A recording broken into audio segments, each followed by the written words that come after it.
My name is Ed Hale. I'm running for governor as a Republican.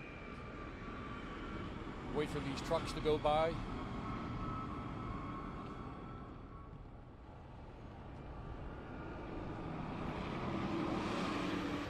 This is, no joke, a homecoming for me because I used to work right behind these buildings over there in the blast furnace in Open Heart when I was a kid.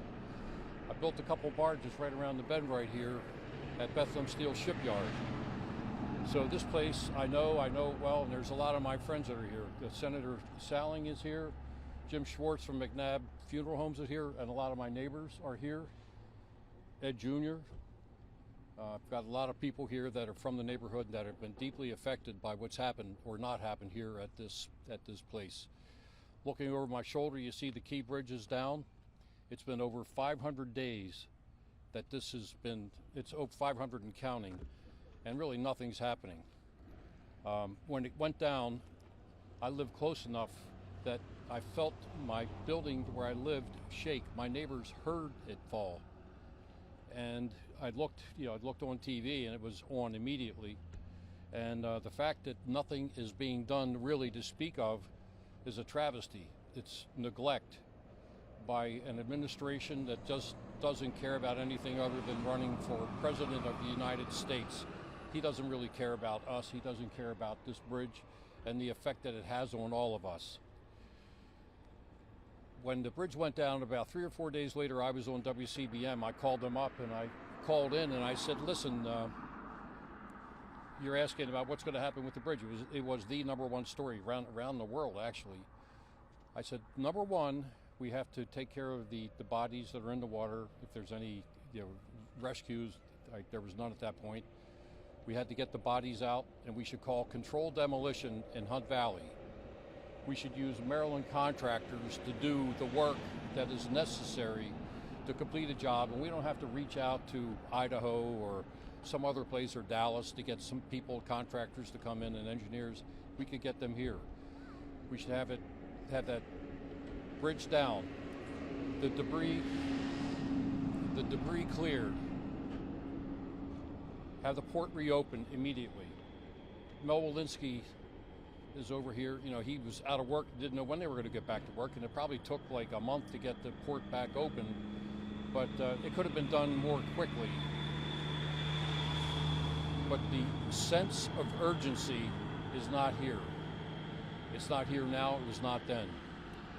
So we should have gotten the debris cleared, get engineers, and we have a group of engineers, a lot of very good engineers and contractors that are in Maryland, good contractors, ones that I used on the waterfront when I built up Canton Crossing when I bought the Exxon refinery. I used them all, and my building, I was told when I built the tower in Canton, that was going to take, it's going to take 3 years to build. I built it in a year and a half. That's because I beat on everybody to get it done.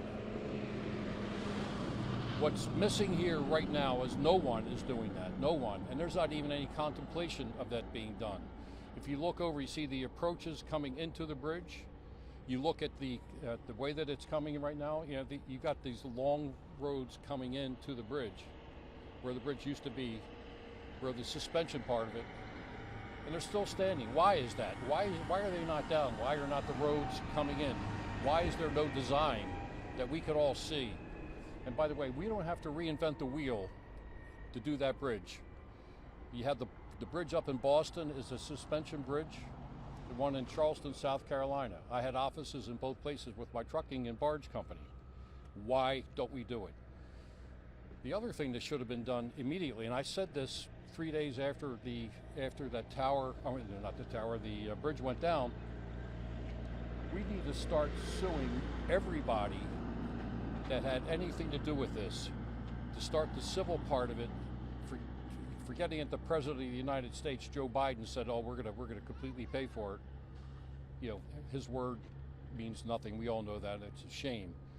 So right now you have Donald Trump is being poked at by the governor here, and the governor doesn't like him, and he's actually talking about withholding some funds based on some of the budgeting that they're doing.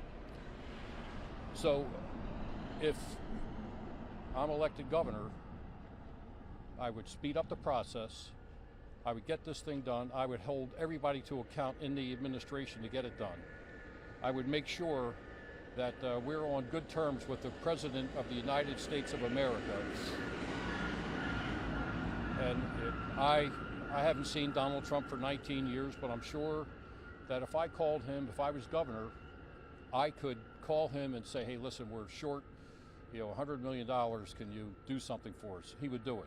If Wes Moore calls him up, I don't believe that would happen.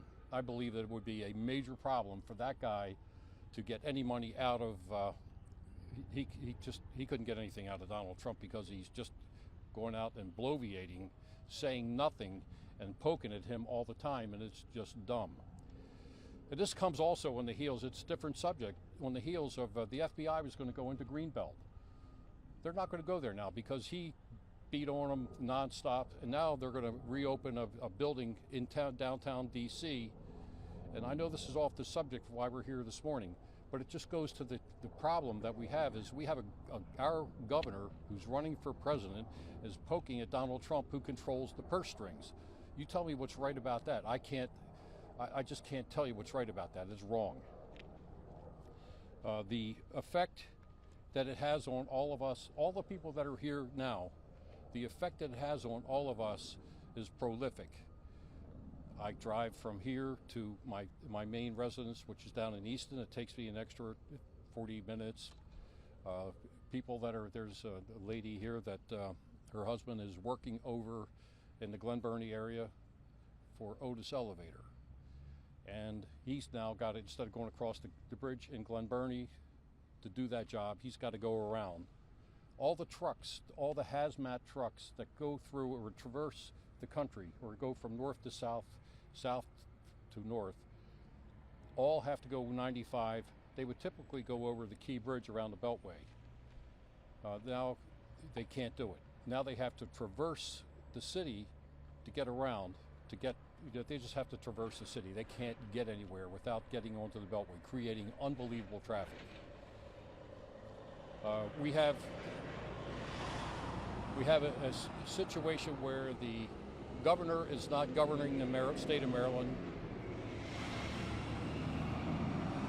He's running for president of the United States, much to the detriment of all the citizens of the United States and us in the East Coast in particular. This has far-reaching implications for all of us. And another thing is we have a great African-American community right on the other side of that bridge called Turner Station. I played ball and went to school with a bunch of those guys, girls, and they're being inundated with very, very bad traffic. Jim Schwartz is here from McNabb Funeral Home. He's from McNabb Funeral Home. He's going to be here. He could talk to you about what effect it's had on his business. Mel Walensky's here. He can maybe tell you what's going on in the port, how much time and trouble it takes to logistically operate here at the port. It's just, it makes no sense that nobody is paying attention to this. And there's going to be some bureaucrats going to get out there and say, oh, Hale's full of crap. He's full of crap. We're doing this, we're doing that. Well, it's not being done fast enough. All you have to do is look at that and see that still standing there. What is that? It makes no sense whatsoever to have this happen. So, I have absolutely no aspirations to run for anything other than governor of the state of Maryland. I will do that, and I will work for the state of Maryland, and I'll use pragmatism and common sense to make sure that we get things done and not have this kind of stuff go on. I believe that we have been neglected long enough, and it's time to make a change. Thank you. If you'd like to question the senator, Jim Schwartz from McNabb Funeral Home, just ask him what it's like. I think he gets some pretty good sound bites. You have any questions for me? Thank you for coming.